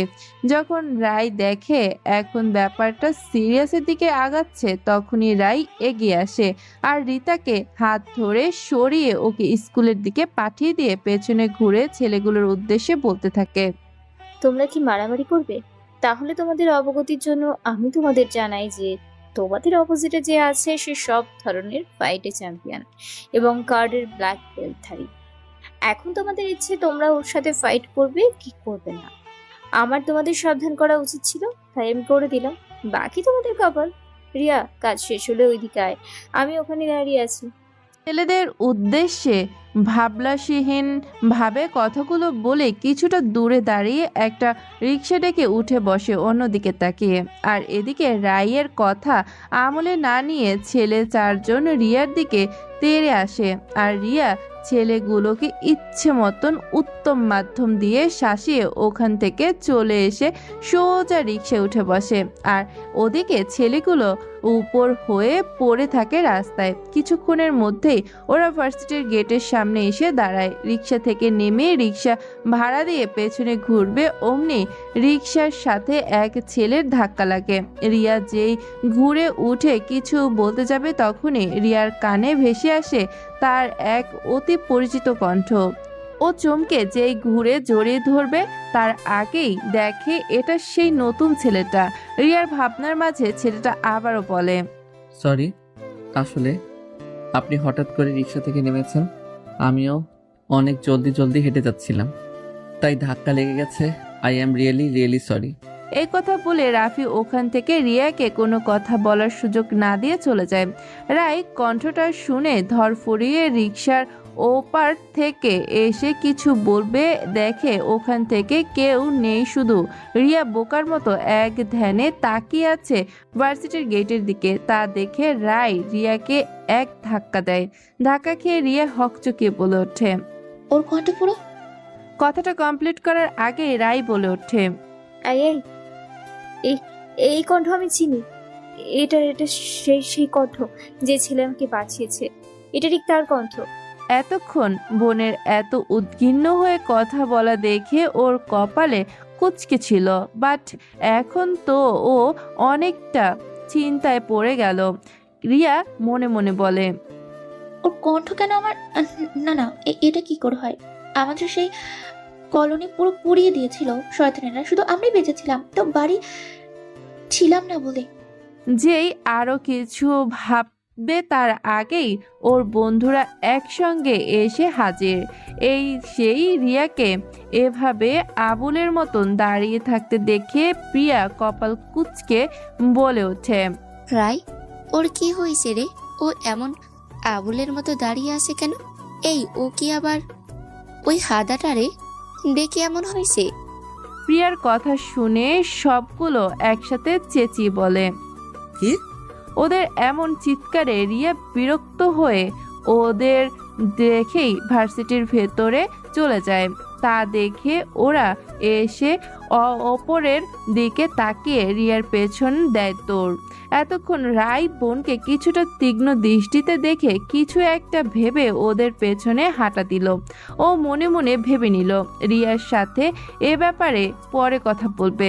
সবাই মিলে ক্লাসে ঢুকে ওদের বরাদ্দকৃত সিটে বসে পড়ে। কিছুক্ষণ পর রাইও ওদের কাছে এসে বসে পড়ে। বোনের দিকে তাকাতেই দেখে বোন ওই ছেলেটির দিকে এক দৃষ্টিতে তাকিয়ে আছে, আর ওদের বান্দরের দল বন্ধুরা হা করে রিয়ার দিকে তাকিয়ে আছে। তা দেখে রাই রিয়াকে একটা খোঁচা মারে। খোঁচা খেয়ে রিয়া যেই কিছু বলবে তার আগে স্যার ক্লাসে চলে আসে, তাই সকলেই ক্লাসে মন দেয়। ক্লাস শেষ হতেই রিয়া দেখে ছেলেটি স্বতন্ত্র হয়ে ক্লাস থেকে বের হয়ে যাচ্ছে। তা দেখে রিয়া কিছু একটা ভেবে রাইকে বলে, রাই, তুই ভার্সিটি শেষে বাড়ি চলে যা, আমার কিছু কাজ আছে, আমি তোর সাথে বাড়িতে গিয়ে কথা বলবো। বলেই রিয়া দ্রুত পায়ে বের হয়ে যায় আর ছেলেটির পিছু নেয়। অনেকক্ষণ পিছু নেওয়ার পর রিয়া খেয়াল করে ও কোনো জঙ্গলের সামনে দাঁড়িয়ে আছে। রাফি অনেক আগেই বুঝতে পারে ওকে কেউ ফলো করছে, তাই ভুল জায়গায় নিয়ে এসে ও ওখান থেকে সরে পড়ে আর মনে মনে বলে, তোমার কি মনে হয় এই রাফি ইসলাম হৃদয়কে ধরা এতটাই সহজ? মনে মনে কথাটা ভেবে ও নিজেই চমকে ওঠে। সে ওর আবারও পুরো নাম নিয়েছে। ও বুঝতে পারে না এই মেয়েটা ওর সামনে আসলে ওর এমন ফিল হয় কেন। ও সব চিন্তা ফেলে নিজের কাজে যায় আর ওদিকে রিয়া সামনে তাকিয়ে দেখে আর ছেলেটিকে খুঁজে না পেয়ে ভরকে যায়। তবুও নিজেকে সামলে অনেকক্ষণ কিন্তু কিছুই পায় না, তাই ব্যর্থ হয়ে বাসার দিকে ফিরে যায়। রাফি একটা পরিত্যক্ত জঙ্গল পাড়ের কিছুটা দূরে দাঁড়িয়ে আছে ওর দলের বাকি সদস্যের জন্য। কিছুক্ষণ পর ওরা আসতেই রাফি বলে, এত দেরি হলো কেন তোদের? সাগর কিছুটা বিরক্তি গলায় বলল, আর বলিস না, এই তুরাক আবার ওই লিলি ফুলের সাথে আটকে গিয়েছিল, ওই জোক ছাড়তে গিয়ে এত দেরি। রাফি কিছুক্ষণ রাগী চোখে তুরাকের দিকে তাকিয়ে ফাহিমকে বলে, ফাহিম, তোকে জানতে বলেছিলাম, এনেছিস? ফাহিম ওর হাতের প্যাকেট রাফিকে দেয় আর রাফি ওর কাপড় চেঞ্জ করে ওদের সামনে এসে বলে, আমি সাগর ফাহিম ভিতরে যাচ্ছি। আগে আমরা যাওয়ার কিছুক্ষণ পর আলিফ, আশিক, নিলয় তোরা ঢুকবি, আর বাকি তোরা শাওন, প্রতীক, তালহা বাড়িটার পিছন দিকে যা। এতে তোরা দুজন এখন থেকে সব খেয়াল কর। সবাই একসাথে ব্লুটুথ কানেক্ট কর। আর হ্যাঁ মিলন, আমি বলার সাথে সাথে পুলিশকে কল করবি। বুঝতে পারছিস সবাই? সবাই একসাথে হ্যাঁ বলল আর যার যার পজিশনে চলে গেল। রাফি, সাগর আর ফাহিম ভেতরে ঢুকেই দেখে করিডোরের সামনে চারজন বসে বসে তাস খেলছে আর মদ খাচ্ছে। তা দেখে রাফি ইশারায় বলে, তিনজন এই আয়াত যেন না করতে পারে। ইশারা বুঝতে পেরে সাগর আর ফাহিম তাই করলো আর এক ঝটকায় চারজনের সেন্সলেস হওয়ার স্প্রে করে দেয়। আর সঙ্গে সঙ্গে সব কুপকাত ততক্ষণে বাকি তিনজন এসে পড়ে। ওদের ইশারায় এদের বলে ওরা সামনে আগেই। বাকিরা নিজেদের কাজে সেরে সামনে আগায় আর ছজন সামনে তাকাতেই দেখে পুরো বারান্দায় প্রায় 8টি রুমের দরজা, তার সামনে প্রায় 20 থেকে 23 জন লোক অস্ত্র হাতে দাঁড়িয়ে। এখন রাফি কিছুটা ভেবে ফিসফিস করে বলে, আমি ডান দিকে, সাগর তুই বাদিকে, আর ফাহিম যেদিকে বাকিদের বেঁধে রাখা আছে সেদিকে গিয়ে ফাঁকা গুলি ছাড়, আর ওরা 3 দিকে ভাগ হয়ে পিছু নিবে। তোরা 3 জন পিছন থেকে আর আমরা সামনে থেকে অবাক পা আর হাতে গুলি করব। দেখবি কেউ যেন না বাঁচে, ওকে? সবাই একসাথে মাথা নাড়িয়ে সম্মতি দেয় আর যার যার পজিশনে চলে যায়। আর রাফির বলা মতো সব করে আর সব সফল হয়। ওরা সবাইকে বেঁধে ফেলে। ততক্ষণে পেছনের 3 জনও চলে আসে। গুলির আওয়াজে ভেতরের সব মেয়েরা ভয়ে আরো সিটিয়ে যায়। তখনই ওই বদমাইশগুলোর মাঝে একজনের ফোন বেজে ওঠে। ফোনের আওয়াজ শুনে রাফি এগিয়ে গিয়ে ফোনটা তুলে রিসিভ করে কানে তোলে আর শুনতে পায়, ওই মেয়েগুলোকে রেডি কর, সন্ধ্যার দিকে সবগুলোকে বেঁধে বাসে উঠাবি, চিটাগাং নিয়ে যেতে হবে। এতটুকু শুনেই আর কিছু বলতে না দিয়ে রাফি বলে ওঠে, ওই শহরের বাচ্চা, তুই আমার দেশের মা বোনদের জীবন নষ্ট করবি আর আমি চেয়ে চেয়ে দেখব? আমি বেঁচে থাকতে আমার দেশের মা বোনকে আর তোরা কিছু করতে পারবি না। তোর এই গডফাদার দাদুভাইকে বলে দিস কিং ইজ ব্যাক। বলেই ফোনটা ছুঁড়ে ফেলে মেঝেতে আর মিলনকে বলে, পুলিশকে খবর দে। বলেই সবগুলো ঘরের দরজা খুলে মেয়েগুলোকে বের করে বাহিরে আনে আর বলে, তোমাদের আর ভয় নেই, কিছুক্ষণের মধ্যে পুলিশ এখানে এসে যাবে, তোমাদের যার যার বাসায় পৌঁছে দেবে। আর হ্যাঁ, তোমরা এখানে যা যা দেখছো শুনেছো সব ভুলে যাও, কাউকে কিছু বলবে না। বলেই গাড়ি সাইলেন্ট শুনে রাফি তাই আবারও মেয়েদের উদ্দেশ্যে বলে ওঠে, এখানেই চুপটি করে সবাই দাঁড়িয়ে থাকো, আমরা এখন আসি, আল্লাহ হাফেজ। বলে ওখান থেকে ওরা সবাই চলে যায়। কিছুক্ষণের মধ্যে পুলিশের গাড়িও এসে এখানে ঘিরে ফেলে। মেয়েগুলো কাছে আসতেই পুলিশ অফিসার আয়ুষ দেখে মেয়েগুলোর মাঝখানে দাঁড়িয়ে আছে আর চারপাশে সব লোক কুলিবদ্ধ হয়ে বাঁধা অবস্থায় পড়ে আছে। তা দেখে পুলিশ অফিসার আয়ুষ বলে ওঠে মেয়েদের উদ্দেশ্যে, তোমাদের এখানে কে বাসে? তোমরা কি তাদেরকে চেনো বা তাদের কোনো চেহারা মনে আছে? হঠাৎ মেয়েদের মধ্যে থেকে একটা মেয়ে বলে ওঠে, ওরা আমাদের বাঁচানোর জন্য আল্লাহর দূত হয়ে এসেছিল, ফেরেশতার মতন বাঁচিয়ে ওদের জায়গায় চলে গেছে। আমরা ওনাদেরকে দেখিনি বা চিনি না। পুলিশ অফিসার আয়ুষ আর কথা না বাড়িয়ে মেয়েদের থানায় পৌঁছানোর ব্যবস্থা করলো। আর থানার সামনে হাজারো সাংবাদিকদের ভিড়। মেয়েদের গাড়ি থেকে পুলিশ প্রোটেকশন দিয়ে নামায়। প্রত্যেকটা টিভি চ্যানেল একই খবর প্রচারিত হচ্ছে। আর তা দেখে দাদুভাই চিল্লিয়ে বিল্লাকে ডাকে আর রেগে কাঁপতে কাঁপতে বলে, বিল্লা, এই বিল্লা, এগুলো কি দেখাচ্ছে? বিল্লা ভয়ে মাথা নিচু করে কাঁপছে। আর তা দেখে দাদু ভাই আরো ক্ষেপে যায় আর চিল্লিয়ে বলে, তোকে কি আমি এখানে মাথা নিচু করে দাঁড়িয়ে থাকার জন্য রেখেছি? আমার প্রশ্নের উত্তর দে, নইলে এক্ষুনি কপাল বরাবর একটা শ্যুট করব। দাদু ভাইয়ের কথা শুনে বিল্লা আরো ভয়ে কাঁপতে লাগলো আর আর কাঁপতে কাঁপতে বলতে লাগলো, জি জি বস, আমাদের সব লোককে মেরে ওদের উদ্ধার করেছে সেই কিংয়ের দল। তা শুনে রেগে আগুন হয়ে চিল্লিয়ে উপরের দিকে বন্দুক তুলে শুট করে বলে, তোর সময় শেষ, এখন এসেছে কিং, তোকে আমি ছাড়বো না, তোকে এই আমার হাতে মরতে হবে। আমি এসে গেছি তোর জম হয়ে। বলে হাতের কাছে রাখা সবকিছু ছুঁড়ে ফেললো। বিল্লা বসের এত রাগ দেখে ওখান থেকে দৌড়ে পালায়। রিয়া অনেকক্ষণ আগেই বাসায় এসে পৌঁছিয়েছে, কিন্তু কাউকে কোনো কিছু না বলে নিজের ঘরে গিয়ে শুয়ে পড়েছিল। ওর মাথায় সব সময় একটা কথাই ঘুরছে, দুটো মানুষের কণ্ঠ কি করে একই হতে পারে? সেই চোখ ও কি করে ওই মেয়ের চোখ ভুলতে পারে না? ওই দুই চোখ তো ওর সম্পূর্ণ পৃথিবী সীমাবদ্ধ ছিল। রাতে কোনো মতো নিজের শরীরকে টেনে টুনে তুলে নিচে আসে রিয়া, কারণ ওর ক্ষুধাই পেটে চোচো করছে। তাই মাকে জোরে ডাক দিয়ে টিভি ছেড়ে বসে পড়ে টিভির সামনে। আর তখনই চোখে পড়ে খবরটা।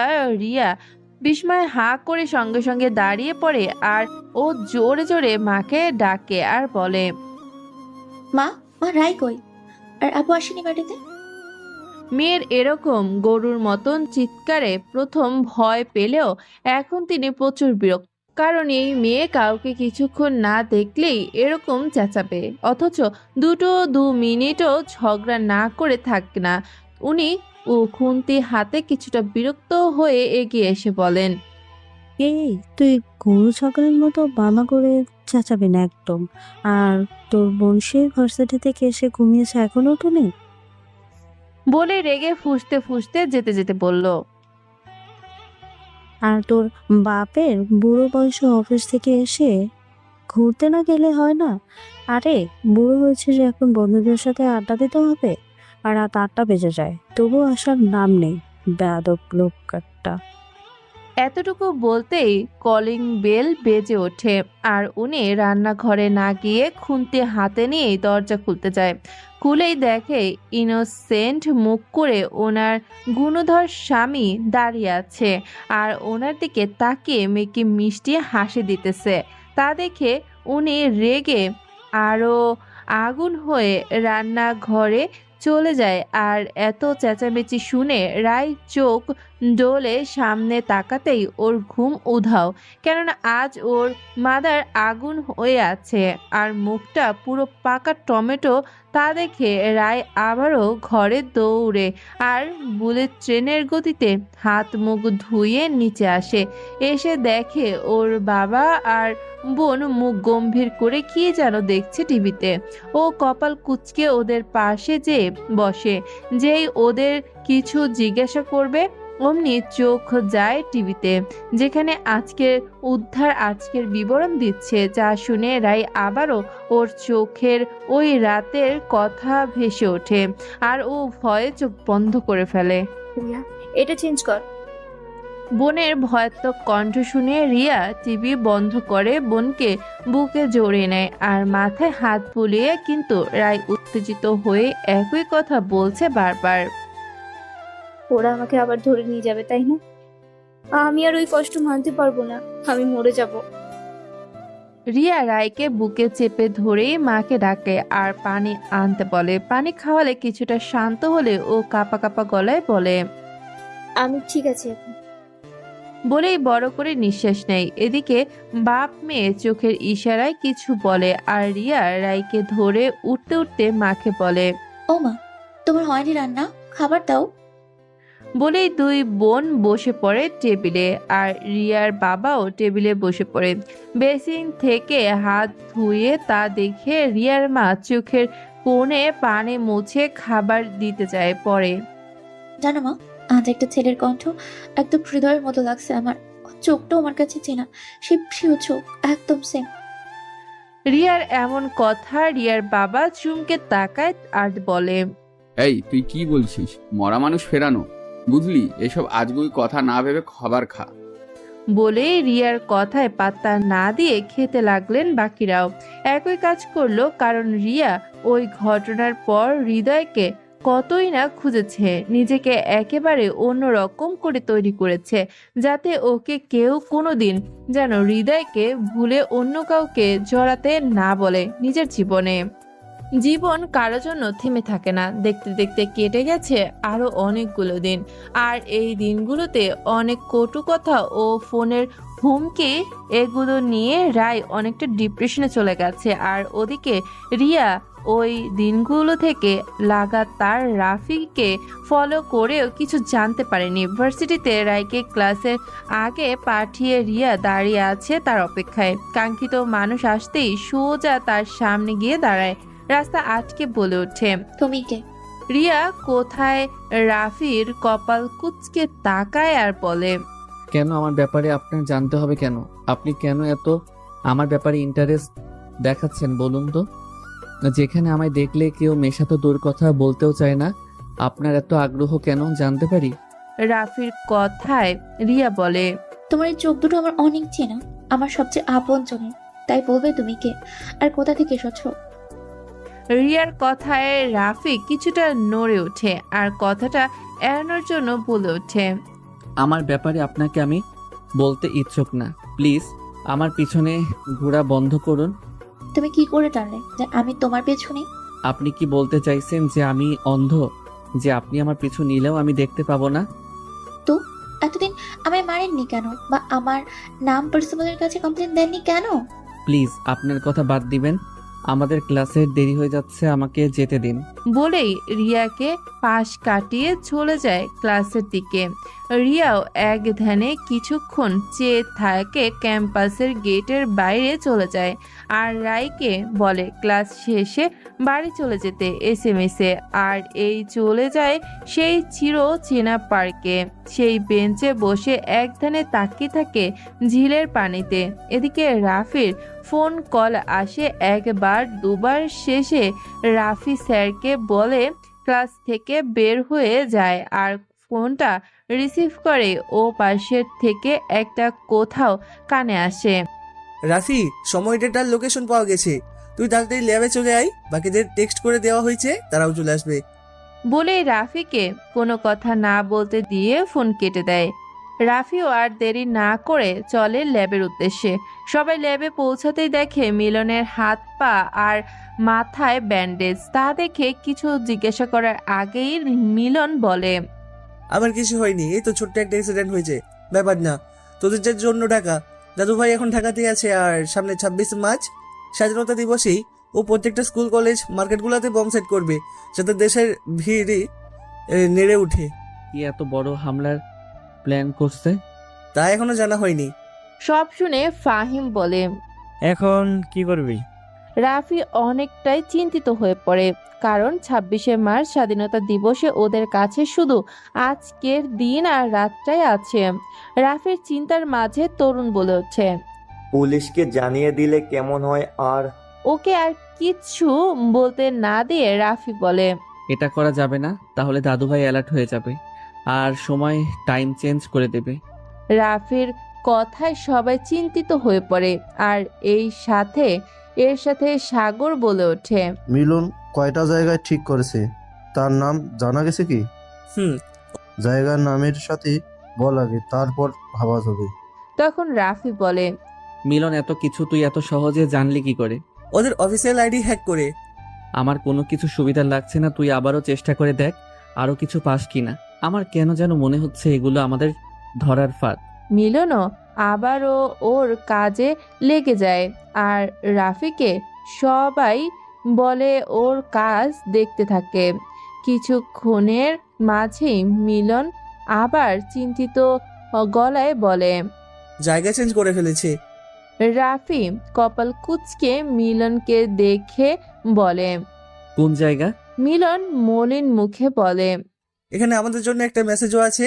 ফাহিম বেকুবের মতো বলে, এটা কি ফোন নাকি যে SMS করবে? ওর এরকম কথা শুনে সবাই ওর দিকে তাকায়। আশিক তো বিরক্ত হয়ে বলে, এই তুই চুপ থাকবি না লাথি খাবি শালা বেকুব? ওদের কথার মাঝে রাফি বলে, ওই তোরা থাম, মিলন তুই বল। ওখানে আমাদের অবরোধ চ্যালেঞ্জ ছুড়ে দিয়েছে দাদু ভাই। কি সেটা? আরে কি লেখা আছে বল, এত ভনিতা বাদ দে। কিছুক্ষণ বোকার মতো চেয়ে থেকে মিলন রাফিকে উদ্দেশ্য করে বলে আছে, কিং আমার সাথে লুকোচুরি খেলা শেষ, এখন যদি পারিস বাঁচিয়ে দেখা তোর প্রিয় রমণীকে। এখন তুই কাকে বাঁচাবি, দেশ না? এতটুকু শুনতে রাফি বাদে সবাই কি বলে চেঁচিয়ে ওঠে। আর সন্ধিয়ান কণ্ঠে ফাহিম বলে, রাফি, তুই প্রেম করিস? কবে, কোথায়, কোন জায়গায়, কার সাথে? এতটুকু বলতেই ওর মাথায় আশিক মারে গাঁটটা। ফাহিম ব্যথাতুর আওয়াজ করে তেড়ে যায় আশিকের দিকে। এদের এমন কাণ্ডে এবার রাফি বিরক্ত হয়ে ধমকে বলে ওঠে, এই তোরা থামবি, এখানে ফাইজলামি হচ্ছে। বলে আবারও মিলনের দিকে তাকিয়ে বলে, এই তুই পাগল হয়ে গেছিস? আমার প্রিয় রমণী আসবে কোথা থেকে? তুই ভালো করে দেখ কাকে বুঝিয়েছে। নির্ঘাত ব্যাটার মাথার স্ক্রু খুলে পড়ে গেছে। চোখ ওর মাথায় ঝাঁকি দিয়ে উঠল। আর ও কাউকে কোনো কিচ্ছু না বলে অন্তদন্ত হয়ে লাইফ থেকে বেরিয়ে গেল। এদিকে রিয়া যখন পার্কে বসেছিল, কিছু ছেলের দল এসে ওকে ঘিরে ধরে। তা দেখে রিয়া ভয় না পেয়ে কপাল কুঁচকে উদ্দেশ্য করে আর বলে ওঠে ছেলেদের উদ্দেশ্য, কি চাই? এখন যা এখান থেকে, আমার এখন মারামারির মধ্যে। রিয়ার কথা শুনে ছেলেগুলো একে অপরের দিকে তাকিয়ে অট্ট হাসতে ফেটে পড়ে। ও তাদের মধ্যে একটা ছেলে রিয়ার উদ্দেশ্যে বলে ওঠে, ভয় পেয়েছি জানিমন। এই তোরা ভয় পাসনি? সবাই একসাথে মাথা নাড়ায় আর আবার অট্ট হাসিতে ফেটে পড়ে। ছেলেটি ওর পাশের ছেলেকে বলে, যা এই ফুলটুচিকে ধরে নিয়ে চল, বস অপেক্ষা করছে। ছেলেটি যে ছেলে বলেছিল ও এগিয়ে যেতেই রিয়া উঠে দাঁড়ায় আর হাত ছেড়ে বলে, একটু নিজের সাথে সময় কাটাতে এসেছিলাম, সেখানেও তোরা শাস্তি দিলি না। এতটুকু বলতেই দ্বিতীয় ছেলেটি এসে যেই রিমার হাত ধরবে অমনি এক লাথি দিয়ে ঘুরে ছিটকে ফেলে দেয়। তা দেখে বাকিরা একে অপরের দিকে তাকায়। তা দেখে রিয়া বলে, কাউকে কিডন্যাপ করতে আসলে তার ব্যাপারে সব খোঁজ খবর নিয়ে আসতে হয়। এবার আয়, কে আসবি আমাকে ধরতে আয়। রিয়ার কথায় একসাথে সবাই রিয়ার দিকে এগিয়ে আসে, কিন্তু রিয়া 10 মিনিটের মধ্যে সবাইকে মেরে কুপুকাত করে ফেলে। তখনই রাফি দৌড়ে হন্তদন্ত হয়ে ওখানে পৌঁছায়, আর ওখানকার অবস্থা দেখে কপাল কুঁচকে রিয়ার দিকে তাকিয়ে থাকে। রাফিকে দেখে রিয়া রাফিকে জিজ্ঞেস করে, তুমি এখানে কেন? আর তুমি জানলেই বা কিভাবে আমি এখানে আছি? এতক্ষণ ছেলেগুলোর দিকে কপাল কুঁচকে তাকিয়েছিল রাফি, কিন্তু রিয়ার প্রশ্নে হকচকিয়ে ওঠে আর তা কি বলবে ভেবে পায় না, তাই বলে ওঠে, এখান দিয়ে যাইতেছিলাম, হঠাৎ হইচই কথা শুনে এখানে এগিয়ে আসি। এখানে কি হচ্ছে আর এরা কারা, আর তুমি বা এখানে কি করছো? এতক্ষণ রিয়া রাফির কথা খুব মনোযোগ দিয়ে শোনে, কিন্তু রাফির কথায় পাত্তা না দিয়ে প্রশ্ন করে ওঠে, তুমি আমার হৃদয়, তাই না? রিয়ার কথায় রাফি হকচকে ওঠে, আর যে কিছু বলতে চায় কথা আর কাটানোর জন্য, তখনই রিয়া আবারও বলে ওঠে, হ্যাঁ সত্যি তো, তুমি কি করে আমার হৃদয় হবে? তুমি তো আমার হৃদয় নও। আমার হৃদয় তার রিয়ার কণ্ঠ সহ্য করতে পারেনি। সে অবশ্যই এরকম ভাবে আমাকে কুত্তার মতো তার পিছনে ঘোরাতো না। আচ্ছা যাই হোক, আমি এখন যাচ্ছি, ভালো থাকবে। বলেই ওখান থেকে রিয়া চলে আসে আর রেখে যায় রাফিকে। সবার অজান্তে অলক্ষ্যে চোখের কর্নারে জমা জল হাত দিয়ে মুছে ফেলে খিম, আর মনে মনে বলতে থাকে, জীবন আমার কাছ থেকে অনেক কিছুই কেড়ে নিয়েছে, আমাকে অনেক কিছু শিখিয়ে দিয়েছে। আমি চাই না আমার পরিচয় কেউ জানুক, আর আমার জীবনের পিছুটান হয়ে আমার জীবনে আসুক। তুই আমার থেকে দূরে ভালো থাকবি রে রিয়া। বলেই ওই গুন্ডাদের দিকে ফিরে আর ওদের আরো কয়েকটা উত্তম মাধ্যম দিয়ে জিজ্ঞাসা করে, ওকে উঠিয়ে নিতে এসেছিলি কেন, আর তোদের এখানে কে পাঠিয়েছে? যেই ওরা রাফিকে কিছু বলতে যাবে তখনই গুলি বর্ষণ শুরু হয়। তা দেখে রাফি বেস্টের পিছনে গিয়ে দোকান আর গলিতে সবকিছু ছেলের ওখানে মারা যায়। তা দেখে রাফিও ওখান থেকে আসে আমার আর ল্যাবে চলে আসে। লাইভে আসতে সবাই ওকে প্রশ্ন করে কোথায় গিয়েছিল ও, ওগুলো কি বলে শুধু এটাই, আমার মনে হয় আমাদের ইউনিভার্সিটিতেই বোম প্ল্যান করা হয়েছে। রাফির কথায় সাগর কপাল কুঁচকে জিজ্ঞাসা করে, তোর এমনটা মনে হওয়ার কারণ? রাফি কিছুক্ষণ চিন্তা করে বলে ওঠে, দাদুভাই নিশ্চয়ই আমাদের ভার্সিটির খোঁজ পেয়ে গিয়েছে আর সেই জন্য এটাতে টার্গেট করেছে। আর বাকি বোম প্ল্যানগুলো ঠিকই বলেছে, কারণ ও জানে আমি যখন বুঝতে পারবো যে ভার্সিটিতে বোম প্ল্যান করা হয়েছে, তখন আমি ভার্সিটির ছেলেমেয়েদের নিয়ে ব্যস্ত হয়ে পড়ব, আর ওদের বাঁচাতে গেলে আর কোনো দিকে খেয়াল করব না। তখন পুরা শহর বোম ব্লাস্ট হবে। কথাগুলো শুনতে শুনতে শাওন জিজ্ঞেস করে, এখন কি করবি, প্ল্যানটা কি? শাওনের কথায় সবাই সহমত হয়। তখনই রাফি আবারও বলে ওঠে, আমাদের ভেবে চিনতে আগাতে হবে। রাফি অনেকক্ষণ ভেবে বলে ওঠে, এত বড় বোম ব্লাস্টের পরিকল্পনা দাদুভাই একা করতে পারবে না, নিশ্চয়ই দেশের কোনো বড় মাথা ওকে সাহায্য করছে। আমাদের আগে তাকে খুঁজে বের করতে হবে। তরুণ, তুই নিজেই খোঁজ লাগা দাদুভাইয়ের কন্ট্যাক্টে কয়দিনে কার সাথে বেশি হয়েছে। তরুণ মাথা দিয়ে স্বীকার করে তার কাজে লেগে পড়ল। প্রায় 1 ঘন্টা পর তরুণ ফিরে এসে জানায় যে দাদুভাই এই কয়েকদিনে প্রথমত খোঁজ বের করে যে তুই যে মেয়েটাকে বাঁচিয়েছিলি আর ওই 4টে ছেলেকে খুন করেছিস, তাই ও ওই 4টি ছেলের বাবার সাথে মিলে এত বড় একটা প্ল্যান তৈরি করেছে যাতে এক ডিলে 2 পাখি মারতে পারে। তরুণের কথা শুনে রাফি অনেকটা চিন্তিত হয়ে পড়ে, কারণ তার মানে দাদু ভাই ওদের পরিচয়টা জেনে ফেলেছে। এখন ওদের সাথে জড়িত প্রত্যেকটা মানুষের জীবন বিপন্ন। অনেকটা ভেবে রাফি বলে, কাল শাওনার মিলন তোরা পুলিশ যাতে কোথায় কোথায় বোম আছে তা জানতে পারে, সেই জন্য পুলিশ হেডকোয়ার্টারের আইডি হ্যাক করে লোকেশন এবং জায়গা টাইম সব সেট করে দিবি আমি যখন বলবো। এতক্ষণ তোরা ল্যাবেই থাকবি আর বাকিরা ভার্সিটিতে কোনো স্টুডেন্ট যেন প্রবেশ করতে না পারে, ভার্সিটি যাতে খালি থাকে সেদিকে দেখবি। আর ফাহিম, তুই আমার সাথে দাদু ভাইয়ের আড্ডায় যাবি যাতে ও না পালাতে পারে দেশ থেকে। আমার তো মনে হয় ও আমাকে আটকানোর জন্য কিছু তো একটা করবে বা করেছে, সেটা কি বুঝতে পারছি না। যাই হোক, তোরা আর দেরি করিস না, কাজে লেগে পড়। বলেই রাফি ওখান থেকে একাই বের হয়ে যায়। ওদিকে হঠাৎ এত রাতে কলিং বেলের আওয়াজ শুনে রায় ও রিয়া ঘর থেকে উঠে আসে, কারণ ওদের বাবা ও মা হঠাৎ ওদের নানি অসুস্থ হয়ে পড়ার কারণে গ্রামে আছে। আবারও কলিং বেল বাজাতে দেখে রিয়া বলে, এত রাতে কি আসলো? রাই, তুই ঘরে যা, আমি যতক্ষণ না ডাকবো বাইরে আসবি না, ওকে? না, আমি তোকে এভাবে একা ফেলে যাব না। রাই, জেদ করিস না, তুই আমার কথা শোন। আর তুই ভালো করে জানিস সহজে কেউ আমার ক্ষতি করতে পারবে না। আর যদি আমাকে কেউ নিয়েও যায়, তুই বের হবি না। ওরা চলে যাবার পর পুলিশকে খবর দিবি।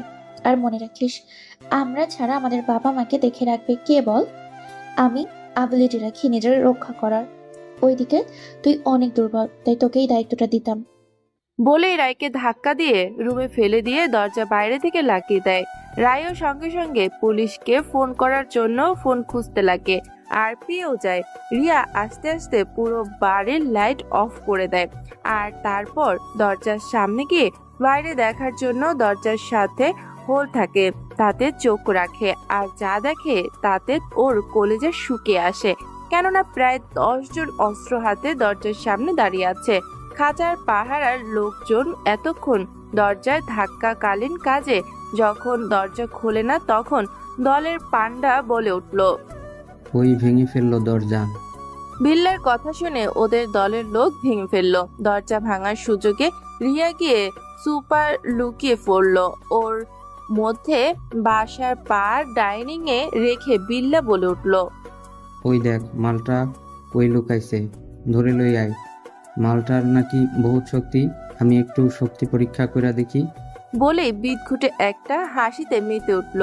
বাকি ছেলেগুলো অনেক খোঁজার পরেও যখন কাউকে খুঁজে পেল না, তখন আবার বিল্লার কাছে এসে দাঁড়াতেই বিল্লার চোখে পড়ে একটা ছায়া সোফার পেছনে নড়ছে। তা দেখে বিল্লা আবারও বিদঘুটে হাসিতে মেতে ওঠে আর আস্তে আস্তে ছপার কাছে গিয়ে রিয়া চুলের মুঠি ধরে ফেলে আর বলে, কি ফুলটুসি, তুমি এখানে কি করছো? তোমার না অনেক শক্তি যে 10 জন ছেলেকে একাই কুপকাত করে ফেলতে পারো? তো এখন কি হলো? নাকি আমায় দেখে আমার প্রেমে পড়ে গেলে ঘোষণা? বলে আবারও হাসতে লাগে, কিন্তু তার আগে রিয়া এক ঘুষি দেয় বিল্লার পেটে। এতে ওর হাত অটোমেটিক রিয়ার চুল ছেড়ে দেয়। তা দেখে রিয়ার মুখে হাসি ফোটে, কিন্তু বিল্লা ক্ষেপে ওঠে লোকদের বলে, ধর্ষালি রে, ওর এত বড় সাহস যে আমায় ঘুষি মারে। বিল্লা বলার সাথে সাথে রিয়ার উপর সবাই ঝাঁপিয়ে পড়ে, কিন্তু রিয়াও তো রিয়া, সবার সঙ্গে খুব সুন্দর কৌশলে ফাইট করতে থাকে। যখন অনেকক্ষণ ফাইট করার পরেও রিয়াকে দমাতে পারছে না, তখন বিল্লা পিছন থেকে পিস্তলের পেছন দিয়ে আঘাত করে আর রিয়া সাথে সাথে জ্ঞান হারিয়ে মেঝেতে লুটিয়ে পড়ে। রিয়ার জ্ঞান হারাতে দেখে বিল্লা বলে ওঠে, শালির শরীরে বহুত জোর, মায়া মানুষের শরীরে এত জোর থাকে নাকি? বলেই রিয়াকে কাঁধে তুলে নিয়ে চলল। প্রায় 2 ঘন্টা পর পুলিশ আসে আর উপরে দরজা ধাক্কানোর আওয়াজ শুনে উপরে গিয়ে দরজা খুলে দেয়। আর রায় ঘর থেকে বের হয়ে উত্তেজিত গলায় বলে, আমার বোন রিয়া, রিয়া, রিয়া বোন, তুই কোথায়? আপনারা বলুন, আমার বোন কই? পুলিশ অফিসার আয়ুষ রায়কে শান্ত করার জন্য বলে ওঠে, আপনি শান্ত হন, আর এখানে কি হয়েছে আমাদের খুলে বলুন। আপনি এমন করলে আমরা বুঝবো কি করে? রায় কিছুটা নিজেকে শান্ত করে সব খুলে বলে আয়ুষকে। সব শুনে আয়ুষ বলে, আমরা এসে দরজা ভাঙা পেয়েছি আর বাসা ফাঁকা ছিল। ওরা তো আমার বোনকে ধরে নিয়ে গেছে, প্লিজ ওকে বাঁচান প্লিজ। বলে কান্নায় ভেঙে পড়লো আর হঠাৎ করে জ্ঞান হারালো। আয়ুষ তা দেখে ফোট করে ধরে ফেললো, মেঝেতে শুয়ে পানি দিয়ে জ্ঞান ফেরানো আর এবার বলল, আপনাকে আমাদের সাথে যেতে হবে কমপ্লেন লেখাতে। ওদিকে রিয়াকে ধরে নিয়ে গিয়ে দাদু ভাইয়ের পায়ের কাছে ফেলে দিল আর বিল্লা বলল, বস, এই হলো কিং এর পরাণ পাখি। দাদু ভাই বিল্লার কথার মাঝখানে থামিয়ে পড়ল, এটারে নিয়ে গিয়ে বেঁধে রাখ, আর 2টা পিক তুলে কিংকে পাঠিয়ে দে। আর হ্যাঁ, শরীরে বোম টাইম বোম বাঁধতে ভুলিস না। বলে অট্টহাসিতে ফেটে পড়ল। বিল্লাও দাদু ভাইয়ের কথা মতো কাজ সেরে সব ঠিকঠাক করে রিমোট দাদু ভাইয়ের হাতে দিয়ে পিক তুলে কিং এর ফোনে সেভ করলো। হঠাৎ ফোনের SMS এর আওয়াজে ভাবনা থেকে বের হয়ে আসে রাফি, আর ফোন বের করে দেখতেই চমকে ওঠে। এই ভয়টাই সে পেয়েছিল ও, যে এই শয়তানের দল না আবার ওকে কাবু করতে ওর প্রাণটা আঘাত করে, যার ভয় পেয়ে নিজেকে রিয়ার কাছ থেকে দূরে রেখেছিল। তবুও সেটাই হলো। পিক পাঠানোর মিনিট খানিক পর রাফির ফোনটা সশব্দে বেজে উঠল। রাফি আর দেরি না করে ফোনটা ধরে নির্লিপ্তভাবে প্রশ্ন ছড়ে, কি চাই তোর? আর এগুলোর মানে কি? তুই কি মনে করেছিস এই মেয়ের কিছু হলে আমার যায় আসে? তাহলে তোকে অত্যন্ত দুঃখের সহিত জানাতে বাধ্য হচ্ছি যে একটা জান কখনোই অতগুলো জানের চেয়ে মূল্যবান কখনোই হয় না। আর রাফিকে আর কিচ্ছু না বলতে দিয়ে দাদু ভাই থামিয়ে দিয়ে পড়ল, তোর কি মনে হয় আমি তোকে চিনতে পারবো না? তুই আমার লাগাতার ক্ষতি করবি আর আমি তোর কোনো খোঁজ পাবো না। এই কথায় রাফি একটু চমকে ওঠে, কারণ দাদু ভাই যদি ওর পরিচয় জানতে পারে তো রিয়াও মারা পড়বে, সাথে ওর পরিবারও বিপদে আছে। এগুলো ভেবে যেই কিছু বলতে যাবে তখনই আবারও দাদু ভাই বিকট শব্দে শয়তানে হাসি দিয়ে বলতে শুরু করে, তুই কি আর কার ছেলে? কেন আমায় টার্গেট করেছিস সব আমি জানি। তখনই রাফি রেগে কাঁপতে কাঁপতে বলে ওঠে, তুই ভুলে গেলেও আমি কখনো সেই রাত ভুলতে পারবো না যেদিন তুই আমার পুরো পৃথিবীটা কেড়ে নিয়ে অনাথ করেছিস। ভূমিষ্ঠ না হওয়া বাচ্চাটাকেও ছাড়িসনি। তখনই দাদু ভাই আবারও বলে ওঠে, তোর বাবার মৃত্যুটা আমার জীবন করার জন্য অত্যন্ত দরকার ছিল। বলে আবার উচ্চ স্বরে হেসে ওঠে বলে ওঠে, তোর বাবা ছিল সত্যবান্দা, যা কিং হওয়ার জন্য মোটেও যোগ্য ছিল না। তাও আমি ওকে কিছুই বলতাম না। ও কি করলো? ও আমার সব ব্যবসা বন্ধ করে দিল। তখন আমি কি করি বল? ওদের ছেড়ে দেই। ওই 11 জনের দল নিয়ে তোর বাবার অনেক অহংকার ছিল, তাই না? তাই একটা রাতে সব ধুলে মিশিয়ে দেখিয়ে দিলাম কিং হওয়ার কাকে মানায়। দাদু ভাইয়ের কথা শুনতে শুনতে চোখের ইশারায় মিলনকে বলে কাজ হয়েছে কি না। মিলন মাথা নাড়িয়ে হ্যাঁ বলে। তা দেখে রাফি মুচকি হেসে দাদু ভাইকে বলে, তুই রিয়াকে যে কিছুই করবি না সেটা আমি জানি, কারণ রিয়া যে তোর কাছে অনেক কিছু সেটা আমি অনেক আগেই বুঝে গেছি। দাদু ভাই কিছুটা চমকে ওঠে, কিন্তু নিজেকে সামলে নিয়ে বলে ওঠে, কি বলতে চাস তুই?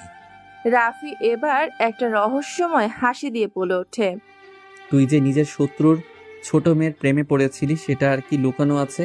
তুই সেদিন ইচ্ছে করেই রিয়ার পরিবারকে রিয়া সহ সরিয়ে দিয়েছিলি। আর তুই এটাও জানতি যে রিয়া আমায় ভালোবাসে আর আমাদের বাবা মা আমাদের এক করতে চেয়েছিল, কি তাই তো? দাদু ভাই আর কোনো ভনিতা না করে সোজা বলে ওঠে, তুই যখন সব জেনেই গেছিস তো এটাও জেনে রাখ যে আমি আমার নেশা নিয়ে আমার কাজ শেষে চলে যাব আমার গন্তব্যে। তুই কিছুই করতে পারবি না। রাফি এবার একটু রাগী গলায় বলে ওঠে, যাকে এতটা ভালোবাসার দাবি করিস তার গাঁট থেকে রক্ত ঝরাতে তোর বুক কাঁপেনি? ও হ্যাঁ, আমি ভুলেই গিয়েছিলাম তোর তো নেশা ভালোবাসা না যে ওর আঘাত তোকে পীড়া দেবে। রাফির কথা শুনে দাদু ভাই আর কথা না বাড়িয়ে ফোন কেটে রিয়ার দিকে এগিয়ে যায়, আর রিয়ার মাথায় রক্ত দেখে রাগে কাঁপতে থাকে। এতক্ষণ বিল্লা রাফির বলা সব কথা শোনে, এখন ভয়ে শরীর কাঁপছে ওর। রিয়ার মাথা থেকে কান বেয়ে গড়িয়ে পড়া রক্ত দেখে হুঙ্কার ছেড়ে বলে ওঠে, ওর শরীরে আঘাত করেছে কে? আমি কি বলছি শুনতে পারছিস না বিল্লা? ওর শরীরে আঘাত করেছে কে? আমি তোকে কি বলেছিলাম? ওর গায়ে কোনো চুল পরিমাণ আঘাত না লাগিয়ে আমার কাছে নিয়ে আসতে বলেছিলাম। কি কথা বলিস না কেন?